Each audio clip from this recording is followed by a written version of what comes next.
It's been too long since I've made one of these videos, so hello everyone, and welcome to the comments section here for Ginger World. We're going to be diving into what you guys have to say, especially as it relates to Season 1. I've got a wide range of comments. I like to highlight them.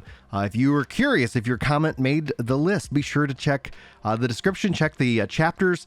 I'll title these by the commenter in this case. But we're going to have some fun. We're going to actually open up a little bit different, as we got a comment from the devs. And so we'll kick this off with their comment, and then we'll dive into your comments, and hopefully you guys like this video. If you do, like, sub, share, all that wonderful stuff is a great way of saying thanks for the content, and it's a great way of telling me what you guys want more of. I've been getting a lot of feedback that you guys want longer videos, less intros, and that's essentially kind of the perfect way to summarize it up. So let's go ahead and dive right in. So it says, "Hey, Brinzalazar," that's my in-game name for anybody who knows. Whenever I see people trying to emulate me and maybe try to ruin the old reputation online, which that's just a fact of wanting to share, I guess, joy in the world. My in-game character name's Brinzalazar. So whenever you see somebody who's like Ginger Prime, I was like, I don't know who that is. All right. It says, "Thanks for the thoughtful write-up on your feedback. I wanted to follow up with a specific point you made. That you want to progress your season pass with everything you do. However, do you feel that the activity card plays into this? The activities on the card are intended to be more open-ended things that you naturally do in a play session, and you get good chunks of seasonal XP for tackling those. Here's how that is feeling right now. So past activities on the card that reward passive experience for the following: crafting gypsum casts, love it. Expedition boss kills, great. Outpush rush wins, fantastic. PvP arena wins, perfect. War, invasions, PvP kills, all great. Major corruption breaches, quests, faction missions, aptitude levels. All that's great. They just need to add in PvE kills to that piece. PvE kills would be amazing. Gathering would be amazing. Again, like just one, like a barely any minimum amount. Just this little bit of thank you. And even if they wanted to keep it simple to say, we don't want it always popping up, but for every 5, you get 5. Like it's something very basic, very repeatable, just organic to the experience, is my continued feedback. And the reason it ends up being is that being able to not feel like I'm choosing not to progress, like that is a weird pressure that's applied to it. And you don't have to agree. And is it going to change my fundamental relationship with the game? Well, yeah, it will. Naturally, season models and battle passes do have that fundamental change. What this does is it eases the burden, so that like this weekend, all I was doing was like working on mining. I was fishing. I made a bunch of money. And I'll be sure to actually tell you guys how to do that in an upcoming video. But even still, like, I was having a good time and I wasn't feeling like I was being inefficient. That's what the game offers me right now. It gives me the ability that I can do what I want, and I can still be making bigger goals, even though they're maybe in little different kinds of chunks, or maybe not in the same way that you do it. And so this is a good list. It just needs 2 to 3 more items on it, and it doesn't need to be big chunks of experience, just a little bit, like a heartbeat, just a little tap, little taste of that, hey, I'm doing this and I'm not necessarily losing out on anything because this is what I wanted to do, and now I don't have to make that kind of hard call. It's all psychological, and you might not feel that pressure, and that's awesome. But I wonder how long that won't be. I always wonder when I see people like fight against that as their line in the sand, which a couple people have. Will it end up being where they come across and come to my side of the aisle after a point of time? Again, I'm not hopefully asking, I think, for the world here, just a small little taste. Also, I've seen some kind of rumors that the maximum cap on the gear sets is 10, which that's an interesting piece of discussion that we can have maybe in another video. But anyway, I'd like to know your thoughts on that or the gear sets thing, because that's essentially kind of the root of my feedback for Season 1. But let's jump into your comments. John says, "You sound a bit entitled. I want the game to change in some significant way after I'm 60, so I'm not doing what I had to do the entire time that I was trying to reach 60. Remember, the season is completely optional, and you don't have to participate in it at all." That kind of logic in my mind seems a little bit weird, right? Now, I think this comes from a WoW player's mindset, and I'm going to dog on WoW players a little bit because WoW fundamentally changed people's relationship with MMORPGs. Very kind of curious about PAX Day. I like the name, means peace of God. In and of itself, like they're going and really trying to lean into the sandbox. I don't know if it's going to be successful because you have a lot of MMO players who don't know what it means to be in a world that's alive. They know what it means to be in a theme park that's always trying to trick your brain into continue to play. So at its core, yeah, it's fine that new content opens up at 60, but it shouldn't be necessarily that the game has to fundamentally be a whole different game. I think that you can leverage the game that you have up to 60, and then you can add in new different things, but it doesn't mean that the old game has to go away. At least that's my perspective as a Final Fantasy XI player, as a sandbox MMO player. I get that this is I call it a sand park, but in and of itself, and maybe if I sound entitled, I would have to say then everybody is. Like, if we're not allowed to voice our feedback on it, it's not like I'm voicing it in a hateful and derogatory way. But if you guys are receiving it in that way, please let me know, because the idea is this about discussion. It's about us having these kind of conversations. And I get that the internet has changed it, and people they read things or they hear things and it feels like an attack, and that's never my intention. But I do understand that how somebody receives the words doesn't necessarily mean it was my intention. And then we have to kind of figure out, how do we bridge that gap? Language is a thing. That's why, like, when you see so many people and so much drama online, it's either driven by two things: misunderstanding or attention sinking. And again, not to beat a dead horse, but there's a currency in internet, and it's called attention. You guys are giving me your attention right now. I'm hopefully giving you guys some attention in responding to the comments, right? Like, it's not like you can turn this, well, some people turn it into money, but like, the idea is that is essentially kind of the main currency of the internet. And that's actually how it's kind of hacked and hijacked our brains. And it's gone and it can go so wrong so quickly, because you kind of, if people are hungry and starved for attention, then they'll do whatever they can do to get that and keep that. And a big part about maintaining that status quo, especially for the full-time content creators out there in the world, it's not about just getting the attention, it's how do you keep it after you have it. And that's what really separates a lot of the big content creators from people who just kind of pop up with the viral moment. Anyway, that's probably another topic for another day, but thank you, John. I don't know. What do you guys think? Do I sound entitled? Yes, no, maybe so. Sound off in the comments. We can keep these things rolling.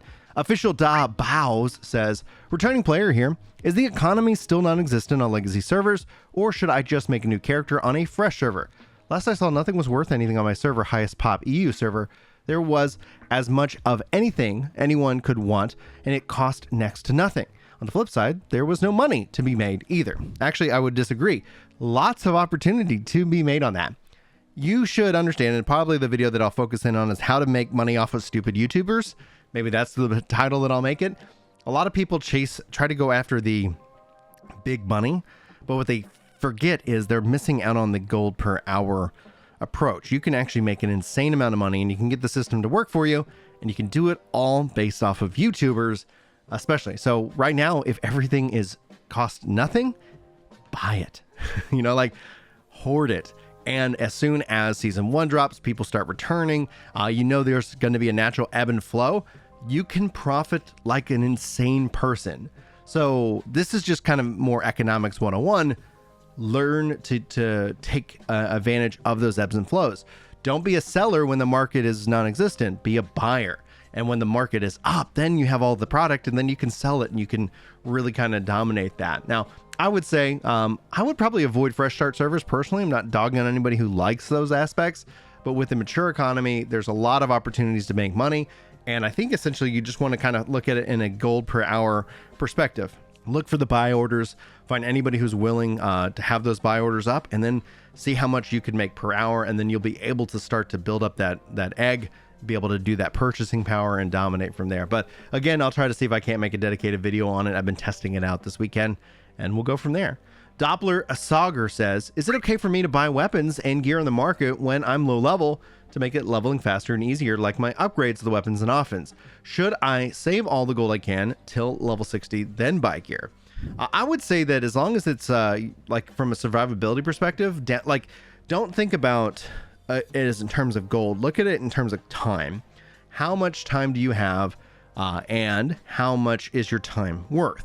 So if you're sitting here and you're not getting killed and you're having fun, and you spend 100 gold and now all of a sudden you're killing things faster, it saves you lots of time. So that 100 gold would be like, is that ended up being worth your time? Now, if they're like, hey, it's 200,000 gold, well, maybe that's not, because what's it going to take you to replace said gold, right? So if all of a sudden your gold per hour goes up by spending that, just factor in how much time it will take you to recoup that money, and then you'll actually kind of look at the differential. So I have no problem with you buying gear from the market. I think that's actually a really good thing.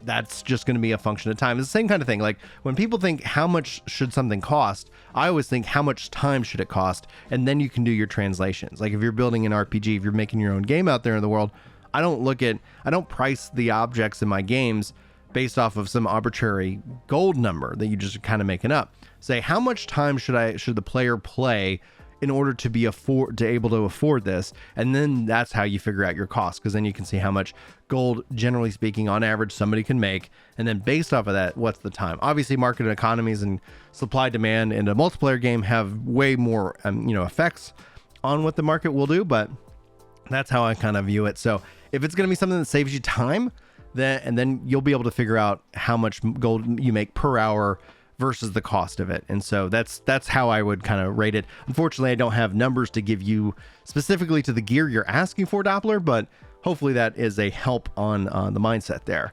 Now, Martin follows that up, says, hey, I just want to jump into this game, but I'm waiting for the 50% discount. Do you have any idea where they're going to add a discount? And good job on the channel, by the way. Thank you. First and foremost, I would expect that we'll see a discount sometime around March 28th, which is season 1.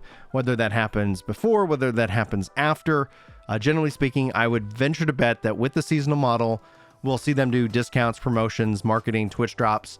All of those things are going to come into play. So if you kind of think about it, that every 3 months, the game will probably be discounted, and then we'll see the expansion, and there'll probably be discounts not on the expansion when it's first announced, but at least after 3 to 6 months after the expansion drops to help generate sales. So if you guys are on the fence about jumping in and you're looking for just to save some money, I think that ends up being a really good opportunity for you. So pay attention to the cycle. Same thing applies to making gold in game.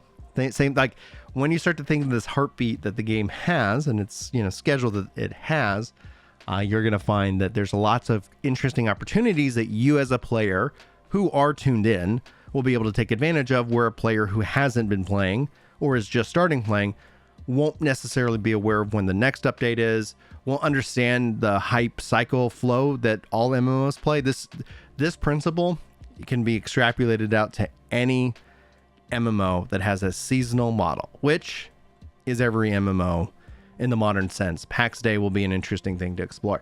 We'll talk more about that maybe on my PAX Day channel. Hint, hint, wink, wink. Subscribe.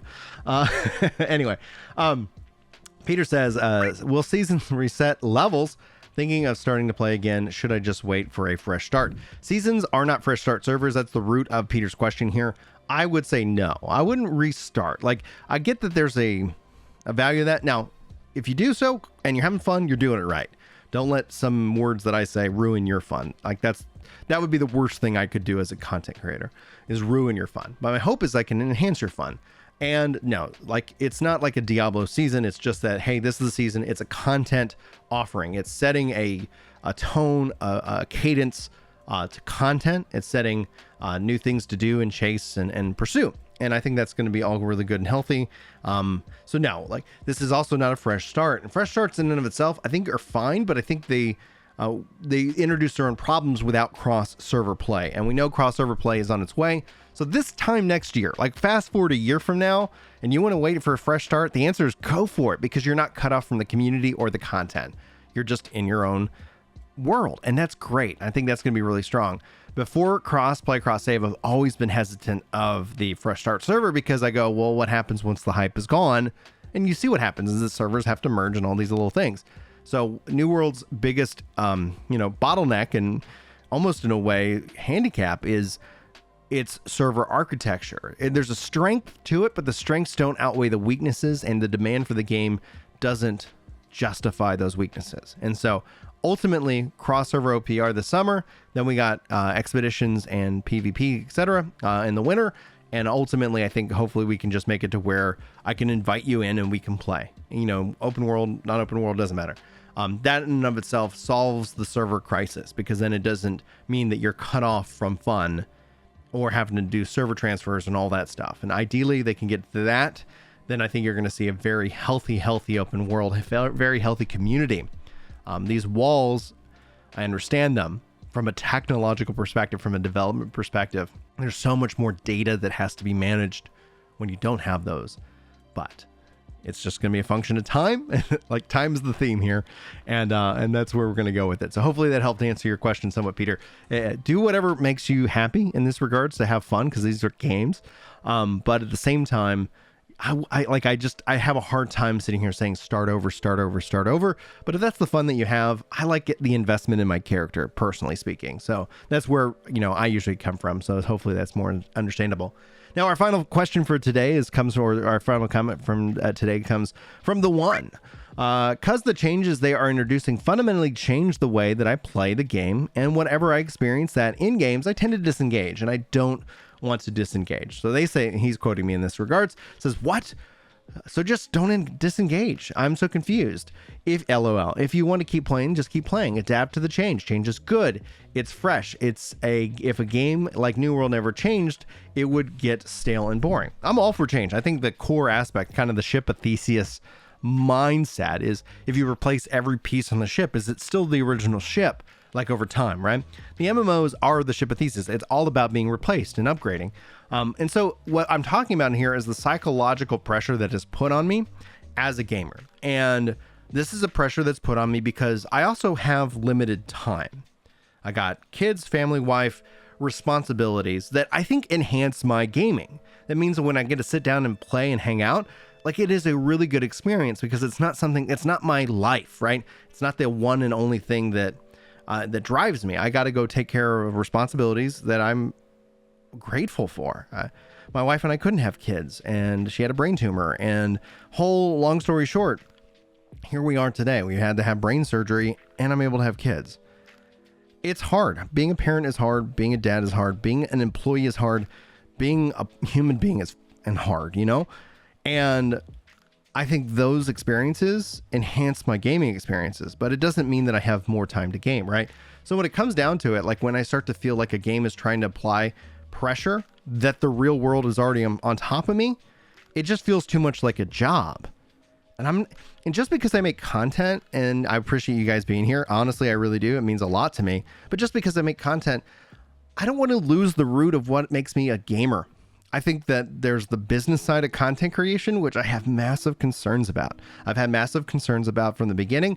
And thankfully, like, when I say, like, I want you to subscribe, and like, I appreciate the support, and, like, we now like have members like here on the channel, and you guys like give me your hard-earned money or your attention, or somebody pays to run an ad on the video, like, that financially helps kind of ease the burden that I have, and so it's not an insane amount of money. I think it's like, last I checked, it's $200, and it's incredible. Like, it is $200 can change. It feels like it can change, like, your perspective.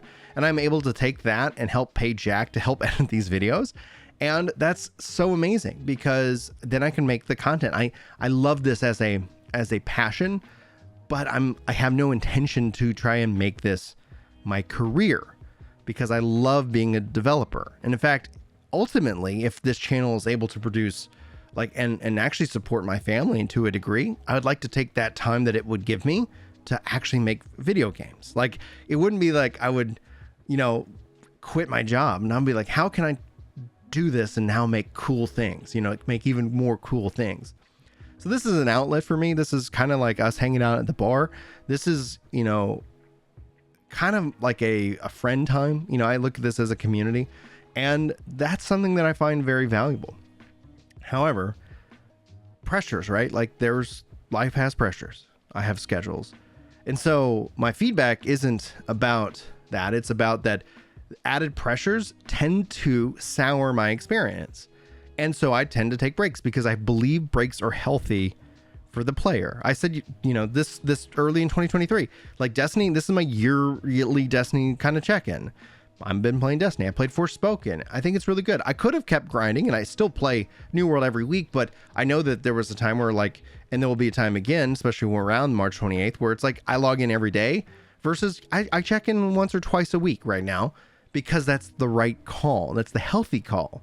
I've gotten pretty much what I want done. There's a couple things that I want to do, and that's why we do our community game days, which the next one is actually March 11th. So if you guys want to come hang out, that'd be great.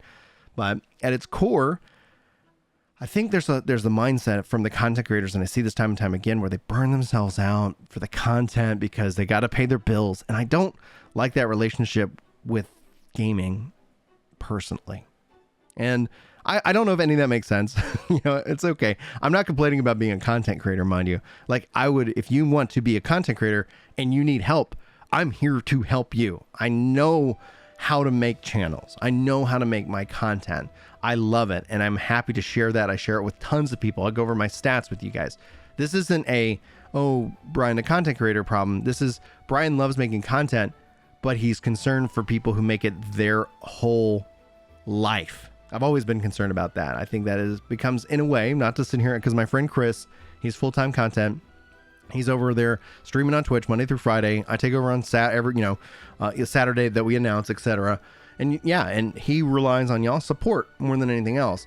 But there's also other content creators out there that do that, and it just it boggles my mind. It's something that's so foreign to me, because I want to, for me, I guess, just be as truthful. And I would say that if anybody who told me, especially who has kids, that they're still honest about content when their kid's livelihood is on the line, I'm a little suspect of that, right? Because if my kids, you know, because money is like if you don't know, within content creation, like we talked to My Name Is Bife about this, at its core, he's like, it's a feast and famine. Like, when it rains, that's when you get paid, and then the rest of the year you're just kind of hungry, because it's just like, that's the nature of the ebbs and flows of content creation. And so yeah, January, February, those are the lowest like terms of, like, I couldn't support my family off of what it is. But then even still, like, you look at the big guys and they all take January and February off because the ad revenue just isn't there to support their families. And I start to think about, like, what kind of brand deal would I have to consider in order to support my family? And I get brand deal offers all the time, and my answer to them is no, because I don't believe in the product. If I didn't believe in the product, like, that's how I start to see it. I don't want to have to start chasing the trends. I don't want to have to sit here and think about all that stuff. I just want to share with you guys the cool stuff and the awesome stuff and my feedback on that stuff. And I think that essentially is kind of why I am the way I am. And hopefully you guys like it. And if you don't, I don't care. Like, that's the way we're human beings, right? Like, I'm not going to be the content creator for everybody. And that's, I think, a really good thing, because if you find people and stuff that you like, it's about building those relationships, and that's what life's about, right? So I thank you guys so much for that. I thank you guys for being here, especially here at the end of a, comment section video. These are usually longer videos, and I appreciate that. Hopefully you guys enjoyed, because that's part of the feedback that you guys have been asking for, is longer videos. So guys, again, the best way to support outside of being a member here, it literally is hitting that like button. You can double tap dislike. I see that's not working for a lot of people. People complain the dislike button's not working. So a double tap should fix that. And then comment below, jump in the Discord, come hang out. Again, it should be something where it works around your schedule and not about mine. So anyway, thank you guys. Hopefully you enjoyed the video. Hopefully I'll see you in the next one. But until then, take care.